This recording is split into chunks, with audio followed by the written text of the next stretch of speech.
नमस्कार दोस्तों। कांग्रेस में एक अनार है, 100 बीमार है।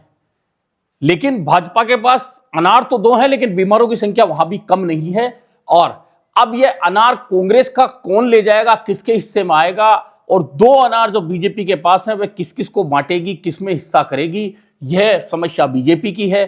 दरअसल बात कर रहा हूं राज्यसभा चुनावों की। राज्यसभा के चुनाव की आज घोषणा हुई है, लेकिन उसमें राजस्थान शामिल नहीं है। 10 राज्यों की 37 सीटें खाली हो रही है राज्यसभा की, जिनमें राज्यसभा के सदस्य 37 चुने जाने हैं। और ये सदस्य जो चुने जाने हैं वह बहुत महत्वपूर्ण राज्य हैं। उनमें पश्चिम बंगाल भी है, उनमें महाराष्ट्र भी है, उनमें आसाम भी है। इनमें से जिन प्रदेशों में चुनाव है वहां बहुत महत्वपूर्ण हो जाता है कि वहां से राज्यसभा के चुनाव में कौन सी पार्टी किसे उम्मीदवार बनाती है, क्या वे उम्मीदवार जीतकर उच्च सदन के सदस्य बनते हैं। लेकिन राजस्थान में चुनाव कब होंगे इसे लेकर अभी घोषणा नहीं हुई है। लेकिन राजस्थान की जो 3 राज्यसभा सीटें हैं जो खाली होने वाली हैं, वे जून में उनका कार्यकाल पूरा होगा। और जब कार्यकाल पूरा होगा तो केंद्रीय मंत्री रवनीत सिंह बिट्टू हैं, उनकी सीट खाली होगी।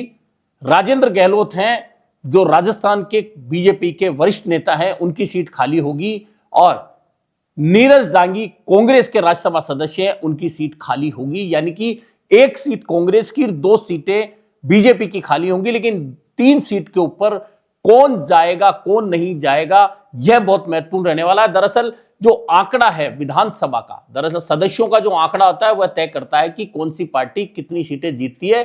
तो चूंकि भाजपा इस समय सरकार ही नहीं चला रही, बल्कि उसके पास 115 से ज्यादा सदस्यों का बहुमत है, ऐसे में 2 सीटें सीधे सीधे भाजपा के खाते में जाएगी और उधर कांग्रेस के खाते में 1 सीट जाएगी। और उसके पास जो अतिरिक्त वोट बचते हैं उनसे वह दूसरी सीट नहीं जीत सकती, यह भी तय है। ऐसे में 3 सीटों का सीधा सीधा फैसला है। 1 सीट कांग्रेस के हिस्से की, 2 राज्यसभा की सीटें बीजेपी के हिस्से में आएगी। लेकिन अब इन सीटों पर किसे कौन सी पार्टी मौका देगी यह बहुत महत्वपूर्ण है। दरअसल बात करें बीजेपी की, तो बीजेपी की 2 सीटें खाली होंगी। अब 1 सीट चूंकि रवनीत सिंह बिट्टू की खाली होनी है, तो बहुत ज्यादा चांस यही है कि रवनीत सिंह बिट्टू को दोबारा बीजेपी राजस्थान से राज्यसभा का सदस्य भेज दे। हो सकता है कि अभी जो 37 सीटें खाली हो रही है जिन राज्यों में, वहां से किसी अन्य प्रदेश से रवनीत सिंह बिट्टू को राज्यसभा भेज दिया जाए।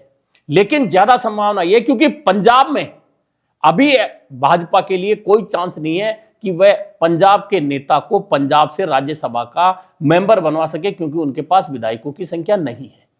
यही कारण है कि रवनीत सिंह बिट्टू को अगर भाजपा कंटिन्यू करती है तो उन्हें राजस्थान के अलावा कोई बहुत दूसरे प्रदेशों में मौका मिलेगा, ऐसे चांस नहीं है। दूसरे नेता राजेंद्र गहलोत है। राजेंद्र गहलोत को दोबारा फिर मौका मिलेगा, इसकी संभावना भी कम है। और कम क्यों है? क्योंकि इस समय राजस्थान में जो संतुलन बिगड़ा हुआ है भाजपा में सत्ता संगठन के बीच पे, उस संतुलन को बनाने के लिए कुछ ऐसे नेता जो चुनाव हार गए, उन नेताओं में या फिर किसी ऐसे चेहरे को आगे लाना भाजपा के लिए जरूरी हो गया है जो आगे चलकर भाजपा का चेहरा बन सके या भाजपा उसके नाम पर वोट मांग सके। इस लिस्ट में बार बार नाम आता है तो 2 नाम बार बार आते हैं। एक नाम आता है सतीश पूनिया का। सतीश पूनिया प्रदेश अध्यक्ष रहे, चुनाव हार गए, उसके बाद में जहां वे प्रभारी रहे वहां चुनाव जितवा के लाए, जिसमें हरियाणा प्रमुख है। उनकी ड्यूटी बिहार में लगी, वहां की तमाम सीटें जो थी उनके हिस्से में, उनमें से 80% सीटें भाजपा ने जीती। यानी कि उनका ग्राफ है। और सतीश पूनिया को भाजपा राज्यसभा ले जाती है तो उनके पास में जाटों में एक बड़ा चेहरा बन जाएगा। चूंकि राजस्थान प्रदेश कांग्रेस के अध्यक्ष गोविंद सिंह डोटासरा है, इस वजह से जाट वर्ग का वोट जो राजस्थान में बहुत महत्वपूर्ण भूमिका निभाता है, चाहे विधानसभा हो चाहे लोकसभा हो। ऐसे में अगर सतीश पूनिया राज्यसभा में चले जाते हैं तो भाजपा को एक बड़ा चेहरा जाट समाज में आगे करने के लिए मिल जाता है। ऐसे में बहुत ज्यादा चांस बनते हैं कि डॉक्टर सतीश पूनिया राज्यसभा की उम्मीदवारी के साथ में चुनाव जीतकर उच्च सदन में पहुंच जाए। दूसरा नाम राजेंद्र राठौड़ का आता है।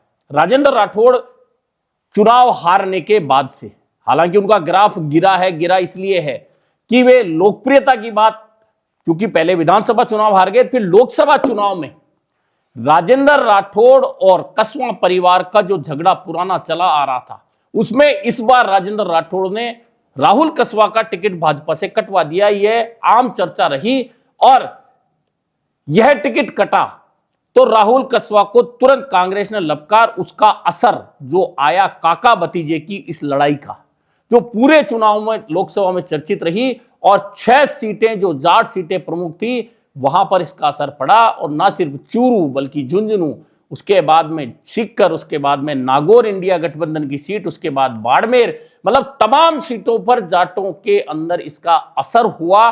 और यह सीटें जो भाजपा के हाथ में थी लोकसभा की, वह कांग्रेस की झोली में चली गई, इंडिया गठबंधन की झोली में चली गई। और यह झटका रहा।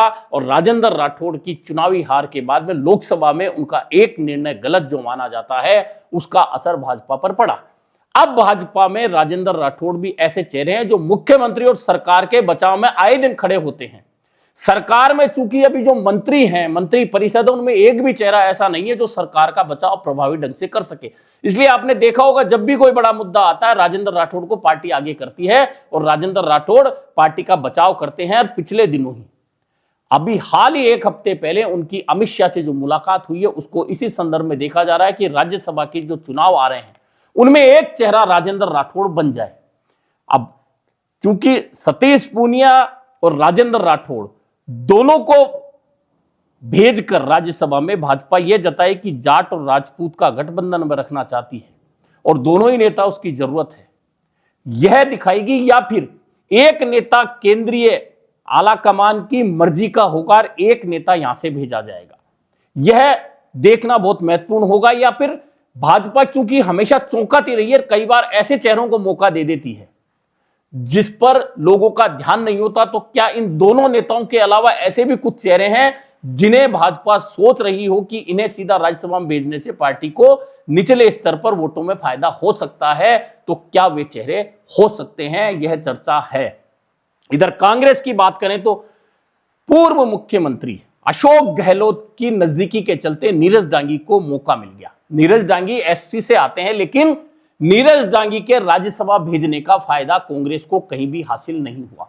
और यह इसलिए नहीं हुआ कि नीरज डांगी खुद 3 विधानसभा चुनाव हारे हुए हैं। ऐसे में यह कह सकते हैं कि जिन जिलों से वे प्रतिनिधित्व है, पाली और सिरोही से, वहां उनका असर एससी विभाग में या एससी के वोटों पर नहीं है, इसलिए वे 3 विधानसभा चुनाव हार गए। इसके बावजूद पूर्व मुख्यमंत्री अशोक गहलोत की नजदीकी का फायदा मिला और वे राज्यसभा में चले गए। लेकिन जब चुनाव हुए तो उनके चेहरे पर पाली और सिरोही दोनों में ना तो विधानसभा में कांग्रेस को फायदा हुआ, ना लोकसभा में कोई फायदा हुआ। और जिस जालोर सिरोही सीट से पूर्व मुख्यमंत्री अशोक गहलोत के बेटे वैभव गहलोत ने लोकसभा चुनाव लड़ा था, उसमें भी नीरज डांगी कोई बहुत प्रभावी भूमिका नहीं निभा पाए। ऐसे में पार्टी अब फिर से उनको भेजे, इसमें बहुत कम उम्मीद लगती है। लेकिन अब एक मांग बार बार उठ रही है कि राजस्थान से राज्यसभा सीट के लिए किसी अल्पसंख्यक चेहरे, और अल्पसंख्यक का नाम आते ही, वैसे अल्पसंख्यक समाज में बहुत सारे वर्ग और जातियां हैं, लेकिन अल्पसंख्यक का नाम आते मुस्लिम नाम आता है। और मुस्लिम नामों में कांग्रेस क्या किसी को भेज सकती है? तो इसकी संभावना कम इसलिए है कि राजस्थान में इस समय अल्पसंख्यक विभाग यानी मुस्लिम समाज में एक भी चेहरा ऐसा नहीं है जो पूरे राजस्थान में या किसी राजस्थान के एक संभाग में या किसी एक क्षेत्र में बहुत ज्यादा प्रभावशाली हो।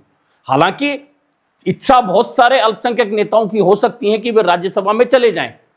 और पिछले दिनों अल्पसंख्यक विभाग की ओर से बिरला ऑडिटोरियम में जो प्रोग्राम किया गया था पैगाम में मोहब्बत, उसका भी कहीं ना कहीं उद्देश्य यही था कि राज्यसभा की सीट अल्पसंख्यक विभाग के अध्यक्ष को मिल जाए। लेकिन इसके चांस हैं नहीं, क्योंकि अल्पसंख्यक विभाग के अध्यक्ष हों या कोई और चेहरे जो अल्पसंख्यक विभाग के नाम एक एक के लेंगे तो बहुत लंबी फहरिस्त है। लेकिन अल्पसंख्यक समाज से इस समय राजस्थान में कांग्रेस के पास में ऐसा कोई भी चेहरा नहीं है जो पूरे राजस्थान के मुस्लिम समाज में बहुत ज्यादा प्रभाव रखता हो और उनके कहने से मुस्लिम समाज एकजुट होकर कहीं खड़ा हो सके, वह प्रभाव डाल सके, ऐसा कोई चेहरा नहीं है। ऐसे में क्या कांग्रेस फिर भी कोई रिस्क लेकर किसी चेहरे पर दांव खेल सकती है? इसकी संभावना हो सकती है, इस पर लोग चर्चा कर रहे हैं, लेकिन इसकी संभावना कम लगती है। हालांकि चर्चा पूर्व मुख्यमंत्री अशोक गहलोत की भी है।